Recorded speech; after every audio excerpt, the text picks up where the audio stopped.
1971 தேர்தலில் திமுக வெற்றி பெற்று ஆட்சியை தக்க வைத்துக் கொண்டது. கலைஞர் முதல்வராக இருந்தார்.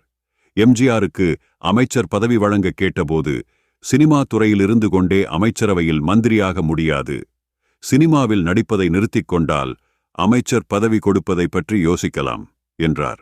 ஆனால் அதே கருணாநிதி சிவந்தமன் படத்துக்கு ஸ்ரீதர் வசனம் எழுத கேட்டபோது, அரசு விதிமுறைகளில் இடம் உள்ளதா என பார்த்து சொல்கிறேன் என்றார். ஸ்ரீதர் அதன் பிறகு அவரை சந்திக்கவில்லை. சிவந்தமன் பட 100வது விழாவில் கருணாநிதி கலந்து கொண்டு ஸ்ரீதர் தன்னை அணுகியதை சொல்லி, நான் விதிகளை படித்து பார்த்தபோது தடை ஏதும் இல்லை என தெரிய வந்தது. ஸ்ரீதர் மீண்டும் கேட்டிருந்தால் நான் வசனம் எழுதியிருப்பேன். அவர் கேட்கவில்லை என்றார். முதல்வராக இருந்து கொண்டே அவருக்கு கதை எழுத சட்டத்தில் இடம் இருந்ததாம். ஆனால் எம்ஜிஆருக்கு இடமில்லையாம். பணம் பதவி ஒருவரை எப்படி மாற்றுகிறது என்பதற்கு